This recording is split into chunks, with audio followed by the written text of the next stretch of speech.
Now we have to create the rate routing. Okay, so I copy the material and I go to T code CA21. This is how you get the rate routing. So normal routing creation T code is CA01, rate routing CA21. Say rate routing relevant for repetitive manufacturing. So you give the material number and the plant, and here you give the usage 1 and the status 4. Then you go to operation.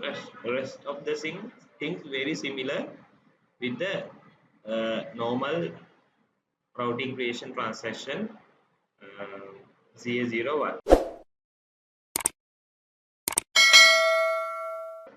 right? And you give the uh, work center and you give the control key, and if you double click, so here you give the values, say 1 hour, say 12 hour, 1 hour,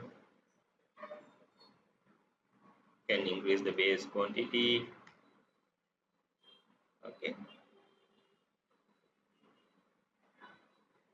so this is my routing.